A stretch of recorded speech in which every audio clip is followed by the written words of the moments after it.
Hey, good morning. Happy Tuesday. Thank you so much for logging in and taking the time to kind of get to know this FSA writing style process.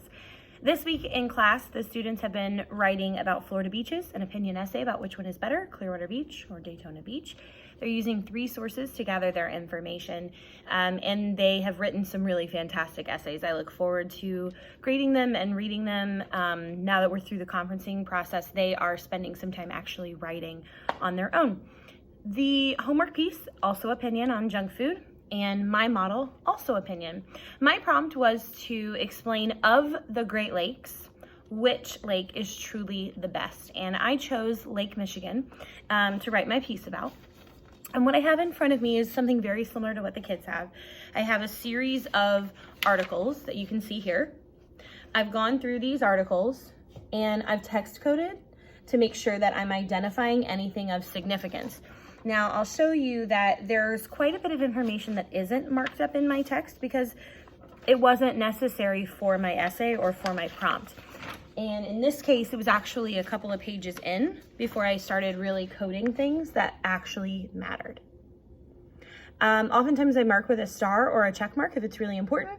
I circle and underline things that I want to make sure that I'm using, either paraphrasing or that I'm using to directly quote, which is part of the rubric as well. Beyond the coding process, you begin the planning process. And I use, for my model, a series of different colored pens. The students should only be using pencil when they're writing. I just find that it's better up on the screen if I am using different colors.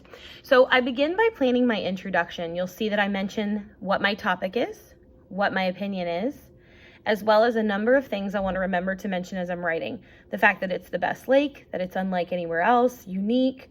You can see that my plan has a lot of scratch outs. It's only words and phrases. The plan is never graded.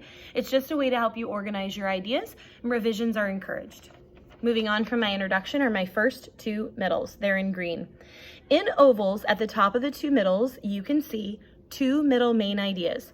My first middle is about the fact that Lake Michigan reaches the city of Chicago. It's a more urban area, and I write about all of the amazing urban things that you can do in Chicago. And then I explain that it also extends around into a rural area, going as far as to touch Green Bay, Wisconsin, and what it really looks like there. I'll tell you that along the sides, you can see that I am putting S2 and S1. It's a way for me to keep track of where I got my information. I want to make sure that I'm using parenthetical citations as well as direct quotes in my piece so that it doesn't look like I plagiarized. My conclusion's down here at the bottom. It's much shorter. You'll see that I restate my topic and my opinion, and then I give a few explanations of why Lake Michigan is the best without exactly repeating what I've said before. This is why it's so important to understand synonyms and to be able to refer to Lake Michigan as unique at the beginning, but desirable, safe, and family-friendly at the end. We want to make sure that we're explaining this place to be multifaceted, and that's kind of what we're going for. Over the course of the week, I model a little bit at a time how I'm going to write my piece, and I'm going to share that with you today. Lake Michigan. The Great Lakes area is a true treasure of the American landscape. The cool, breezy summers, mature trees, and glassy bodies of crisp water make this area profoundly unique. That was in my plan.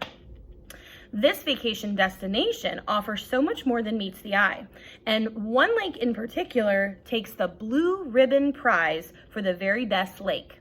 I use the term Blue Ribbon Prize because people connotate blue ribbons with being first place.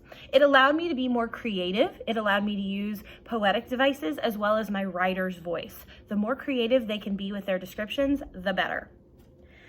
It is Lake Michigan that gives visitors the chance to connect deeply with nature in a captivating and family-friendly environment. I'm going to hold up my intro. If you'd like to press pause now so that you can read the introduction, you may.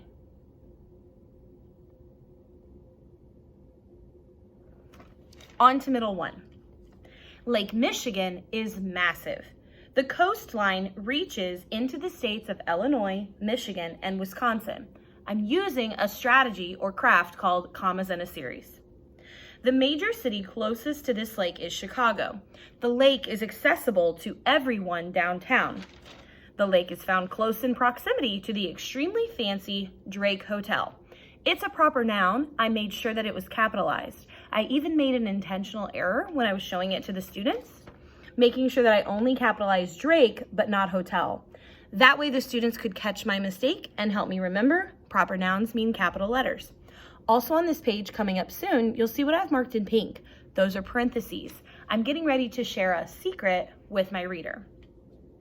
It is also the featured view of restaurants like the Signature Room, parentheses, a fancy steakhouse, and fun burger places like the Billy Goat Inn. A vacationer would love a veggie burger with a beautiful view. When I originally wrote that sentence, I'm going to hold it up there for you to see. I wrote a question. Who wouldn't love a veggie burger with a lake view? It's so important that students don't talk to the reader if they can avoid it.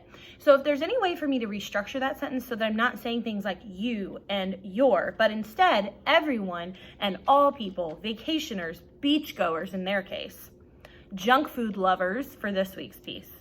It's better. So try to avoid using phrases like you and your. We don't want to talk to the reader. Lake Michigan's Chicago shoreline is busy, exciting, and close to all the Midtown fun. Dipping your toes in the chilly water or stopping to enjoy a picnic lunch on the soft sand is a great way to slow down and stop while exploring the city. That's called riding with your senses. Lake Michigan is Chicago's crowning jewel. Beyond the bustling business of Chicago city streets. Oh, I should stop. That was the end of Middle 1. Take a look at how I cited my sources. Because I didn't use any phrases like according to the text or from the reading I know, I'm using a parenthetical citation at the end. This is a very, very basic parenthetical citation. It's one of the first times that the students have ever learned to use parenthetical citations. So they leave the period off the end of the sentence. They put parentheses, write the source and the number. They don't even have to write the title of the piece, just the source number. Then the period and close the parentheses. Paragraph 2. Beyond the bustling business. Do you know that literary device? If you guessed alliteration, you're right. Beyond the bustling business of Chicago's city streets, there it is again, lies the city of Green Bay, Wisconsin. Believe it or not, Lake Michigan's shoreline extends that direction too. If a family follows the coast, they will find a totally different side of the lake, both literally and figuratively. Take a look. Originally, when I wrote the sentence, I wrote, if you drive around. I changed it to a family. You'll also see that I put literally and figuratively in parentheses, and I intentionally misspelled figuratively. I circled the word so that when I went to conferences with my writing teacher, I could point out that I was unsure about how to spell that word. She could give me a foundational phonics lesson that I need to be able to spell it correctly in the future. In Green Bay, you'll find dramatic dunes. That's in direct quotes because it's exactly as it's written in the passage. Right here, dramatic dunes. Uh-oh, there's a spelling error. It needs to be fixed as well. A harbor for personal boats and surprisingly a lighthouse. According to the text, a tour of Lake Michigan, my inland sea. The drive from Chicago to Green Bay leads around a Lakeview Drive with roads hugged by orchids.